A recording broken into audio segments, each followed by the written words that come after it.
Salam sejahtera dan selamat pagi kepada Puan Siti Rohani binti Jasni selaku pensyarah bagi subjek ini. Oke, kami akan membentangkan tajuk kami yaitu falsafah agama memainkan peranan penting dalam kehidupan manusia dan bincangkan pengaruh agama dalam kehidupan manusia sejagat.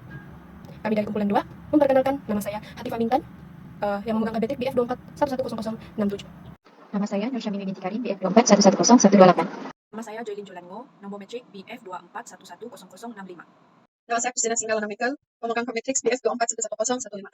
Nama saya Jesselyn Muhammad Samson Ikol dengan nomor metrik BS 24160358. Assalamualaikum dan salam sejahtera. Perkenalkan nama saya Nur Fasira Binti Mustafa, nomor Matrix BF 24110109 dari Fakulti Perikanan Tropika. Nama saya Muhammad Hamizi Mirwan, pemegang nomor Matrix BF 24110099. Assalamualaikum dan salam sejahtera. Nama saya Awangku Muhammad Syafiq bin Awang Azilan, nomor Matrix BF 24110132. Assalamualaikum dan salam sejahtera. Saya Nur Alish Hanas binti Azli alias Muhammad Azli, memegang kad nomor metrik bernomor BF 24110169. Definisi falsafah agama menurut Imam Al-Ghazali ialah hubungan antara akal dan wahyu dalam memahami Tuhan dan realiti. Bagi tokoh seperti Sarvepalli Radhakrishnan pula ialah kajian tentang asas dan tujuan kehidupan manusia melalui pemahaman tentang Tuhan, alam semesta dan makhluk hidup. Definisi pengaruh agama menurut Max Weber, bagaimana agama terutamanya Protestanisme mempengaruhi sikap individu terhadap kerja dan ekonomi. Bagi John Hick, bagaimana agama memberi pengaruh kepada cara individu memahami kebenaran, moralitas dan realiti transendenta.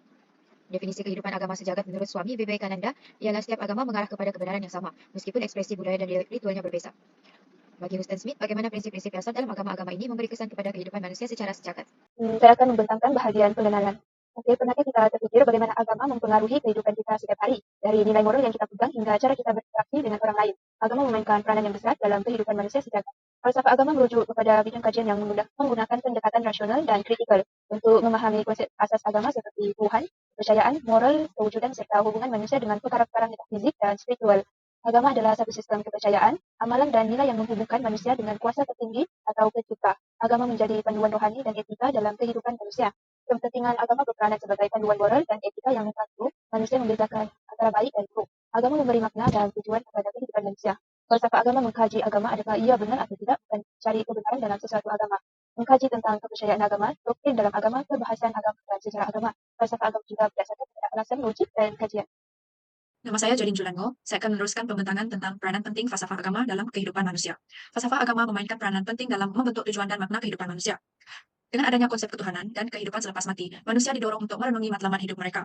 Nilai-nilai seperti keadilan, kesederhanaan, kesabaran, dan kasih sayang menjadi prinsip utama dalam kehidupan seharian manusia. Selain itu, falsafah agama memainkan peranan dalam memberi ketenangan jiwa dan ketentraman emosi. Dengan ini, doa dan ibadah memberikan ketenangan jiwa kepada manusia.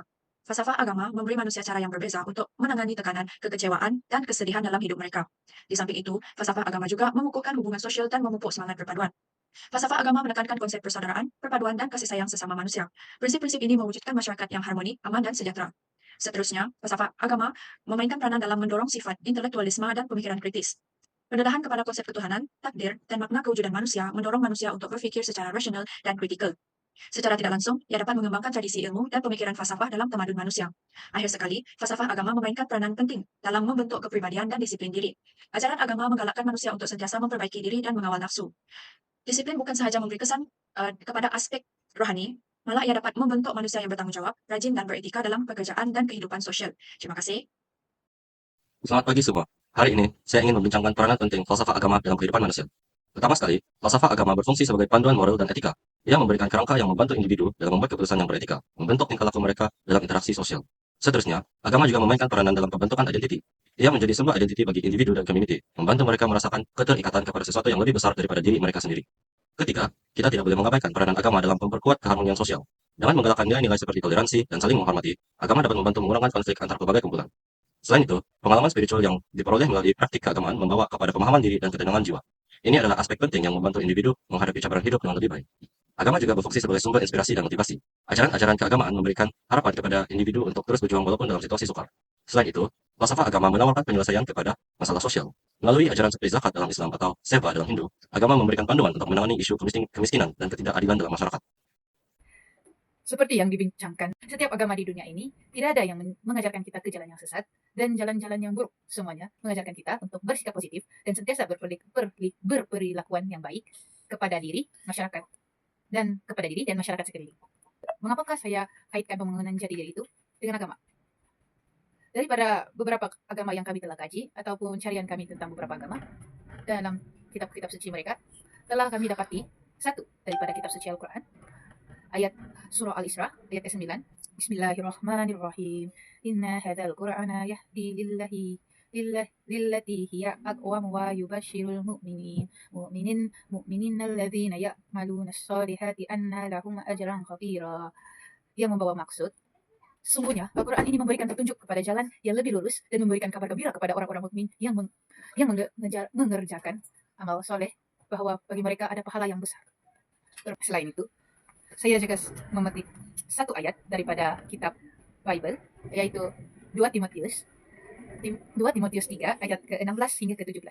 Segala tulisan yang diilhamkan Allah bermanfaat untuk mengajar, untuk menyatakan kesalahan, untuk memperbaiki kelakuan, dan mendidik orang dalam kebenaran. Dengan demikian, tiap-tiap manusia kepunyaan Allah diperlengkapi untuk setiap perbuatan baik.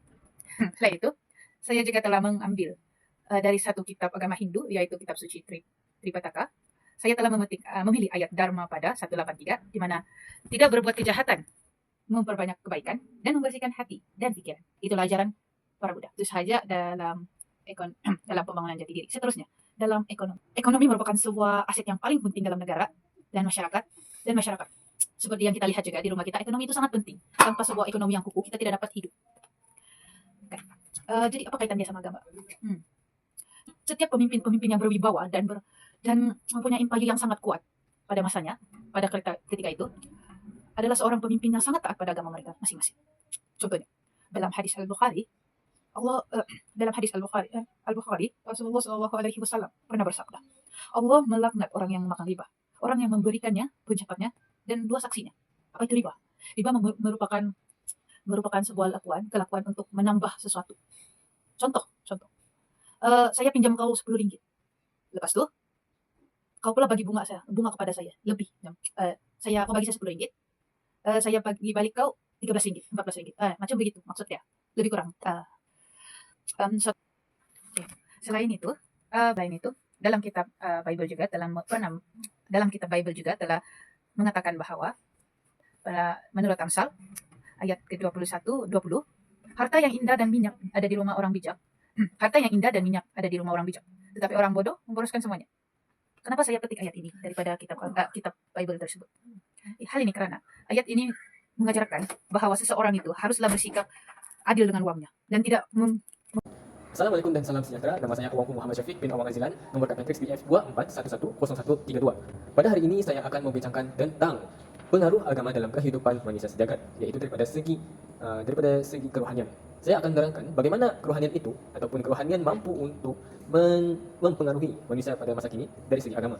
Kerohanian adalah sesuatu aktiviti yang dilakukan sepanjang masa oleh seseorang manusia itu mengikut daripada agamanya. Contohnya, agama Islam, agama Kristian, agama Buddha, Hindu, dan sebagainya. Daripada kerohanian tersebut, daripada aktiviti kerohanian tersebut, ia akan membantu manusia itu untuk terus dekat dengan Tuhan mereka. Contohnya, daripada umat Islam akan melakukan zikir, doa, serta selawat dan juga solat untuk mendekatkan diri mereka ataupun merasakan diri mereka sentiasa dekat kepada Tuhan mereka, yaitu Allah. Begitu juga dengan agama lain, pastinya akan ada aktiviti kerohanian yang mereka lakukan. Yaitu contohnya seperti agama Kristian. Mereka pada hari Ahad pasti akan berada di gereja untuk melakukan sesuatu ataupun aktiviti kerohanian mereka tersendiri. Jadi daripada segi kerohanian bahwa ia akan mempengaruhi agama setiap manusia tersebut dan setiap manusia tersebut untuk sentiasa berada di jalan yang benar.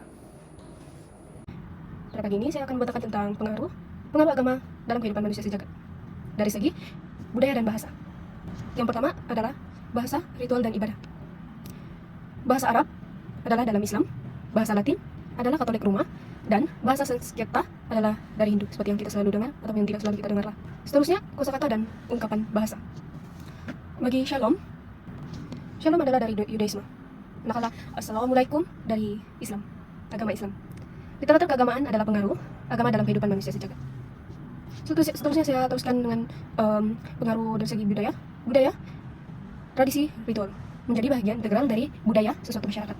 Contohnya Muslim, mereka merayakan setiap bulan Mei Idul Fitri. Manakala Kristen setiap bulan Desember yang merayakan Hari Natal. Karya seni dan arsitektur yang terinspirasi oleh agama seperti masjid, gereja, kuil, dan patung-patung. Seterusnya, pengaruh agama dari segi nilai dan norma sosial. Seperti yang kita tahu, konsep karma ini ya berasal daripada Hindu dan Buddha. Manakala prinsip kasih sayang ya berasal dari Kristen. Pakaian dan makanan perlu dihabiskan. Contohnya Islam, sesuatu jilbab. Yudaisme adalah kosher. Upacara keagamaan sosial, adat istiadat, budaya lokal. Jadi menjalankan upacara ini sebagai secara budaya lokal lah. Manakala agama Hindu, mereka menjalankan di Bali. Sudah jelas bahwa agama dan budaya ini adalah saling berkait-kait. Oke, itu saja daripada saya. Sekian dan terima kasih. Oke, seterusnya saya akan ceritakan tentang tokoh ahli falsafah dalam bidang falsafah agama. Tokoh yang pertama ialah Al-Kindi. Nama penuh Abu Yusuf Yaqub bin Ishaq Al-Kindi. Lahir di Kufah sekitar 800 Masehi, 185 Hijrah. Antara pengaruh beliau mewujudkan dialog antara budaya Arab dan Yunani dan membantu untuk menyebarkan ilmu. Beliau meninggal sekitar 866 Masehi, 252 Hijrah ketika berusia 68 tahun. Dikenali sebagai filosof Arab pertama, Al-Kindi membawa pemikiran falsafah ke dunia Arab, mengintegrasikan idea-idea dari falsafah Yunani dalam konteks Islam. Tokoh kedua, Al-Farabi. Nama penuh Abu Nas Muhammad Al-Farabi. Lahir di Farab, Turkmenistan. Secara pengaruh beliau dikenali sebagai tuan kedua dunia Islam selepas Aristotle. Meninggal 950 Masehi. Antara falsafah beliau merupakan perintis falsafah Islam, dikenali sebagai perintis dalam perkembangan awal falsafah Islam, dan juga idea dan tulisan beliau banyak dipengaruhi oleh falsafah Aristotelian dengan penyerapan elemen Platonic. Tokoh seterusnya, Ibn Sina. Nama penuh Abu Ali Al-Husain bin Abdullah bin Sina. Dilahirkan di Afsana dekat Bukhara pada tahun 980 Masehi. Secara pengaruh beliau menggabungkan pemikiran Aristotelian dengan ajaran Islam, menekankan penggunaan akal dan logik dan memahami kebenaran. Dia meninggal sekitar 1037 Masehi. Antara falsafah beliau adalah seorang ahli falsafah dan ilmu Persia abad ke-10 hingga ke-11, menggabungkan pemikiran metafizik, epistemologi, etika, dan sains dalam karya terkenalnya. Kitab Al-Sifah yang mempengaruhi pemikiran Eropah dan menekankan pentingnya akal serta pencarian ilmu untuk mencapai kebahagiaan. Dan tokoh terakhir, Ibn Rushd.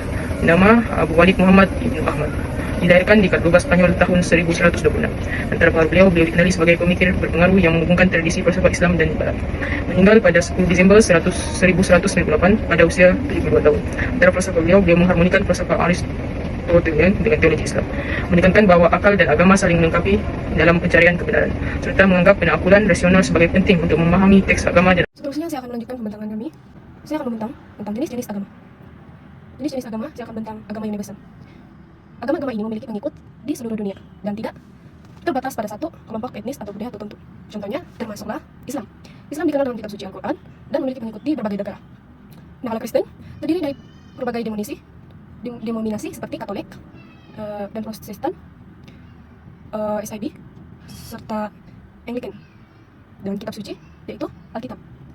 Manakala Buddha ini dia didirikan oleh Siddhartha Gautama dan memiliki berbagai tradisi seperti Theravada dan Mahayana. Ya. Seterusnya saya melanjutkan dengan jenis-jenis kepercayaan. Kepercayaan ada 3, yaitu monoteisme, polisteisme, dan eteisme. Monoteisme berikut satu Tuhan yang Maha Esa dan mencipta segala alam semesta dan menjadi sumber kehidupan manusia. Agama terlibat adalah agama Islam, Kristen, dan Yahudi. Manakala kepercayaan polisteisme yang lebih dari satu Tuhan atau dewa lah, berasal dari kawasan Asia dan Eropa. Agama terlibat agama Hindu dan Yunani kuno. Dan manakala ateisme sangat berbeda dengan monoteisme dan polisteisme, yaitu tidak mempercayai Tuhan itu ada dan menganggap sekadar imajinasi manusia. Itu saja dari saya. Sekian, terima kasih. Jadi hari ini saya akan menyambung pembentangan kumpulan kami dan saya akan membentangkan tentang etnik dan sekte. Jadi saya akan membentangkan tentang etnis. Etnis merupakan suatu kelompok manusia yang boleh dibedakan mengikut berbagai aspek. Antaranya adalah kepercayaan yang diakini dan difahami oleh semua etnik, budaya yang telah diterapkan dalam diri setiap individu, bahasa yang dituturi, adat-adat yang perlu dipatuhi, dan wilayah yang didiami. Kita juga dapat tahu bahwa etnis ini boleh dipanggil sebagai kaum. Ya, jadi antara contoh etnik-etnik yang ada di Malaysia adalah etnik Cina, etnik Melayu, etnik India, etnik Bawah Nyonya yang boleh kita jumpa di semenanjung Malaysia, etnik Iban, etnik Dusun. Jadi seterusnya saya akan membentangkan tentang sekte. Sekte adalah kumpulan yang terpisah dari ajaran agama utama yang lain atau boleh dikatakan ajaran yang berlainan dari ajaran agama utama seperti Islam dan Kristen. Sekte mempunyai seorang pemimpin atau ketua agama dan semua pengikutnya perlu menuruti setiap ajaran yang diberi. Antara contoh sekte yang ada di dunia adalah Ku Klux Klan, Scientology, dan Heaven Gates. Ketiga-tiga sekte ini beroperasi di Amerika Serikat. Dan ketiga-tiga sekte ini menggunakan kekerasan dan lari dari ajaran utama yang dianuti kebanyakan masyarakat di dunia. Sebagai contoh, Heaven's Gate. Heaven's Gate merupakan satu organisasi yang terkenal dengan insiden mass suicide. di mana mereka percaya apabila mereka membunuh diri beramai-ramai, mereka akan dihantar menggunakan pesawat ke surga. Manakala Ku Klux Klan merupakan satu organisasi kelompok berkulit putih yang menjalankan aktiviti kekerasan terhadap kelompok masyarakat yang tidak diingini oleh mereka. Scientology pula merupakan satu organisasi yang menjalankan aktiviti penipuan, perniagaan, dan kepercayaan. Jadi, sekte ini dapat kita tahu bahwa ia mengajar sesuatu yang lain daripada ajaran agama yang utama. Jadi, itu saja daripada saya. Sekian, terima kasih. Kesimpulannya, falsafah agama memainkan peranan penting dalam kehidupan manusia dengan memberi panduan moral, sosial, dan eksistensial yang mempengaruhi berbagai aspek kehidupan. Sekian, terima kasih.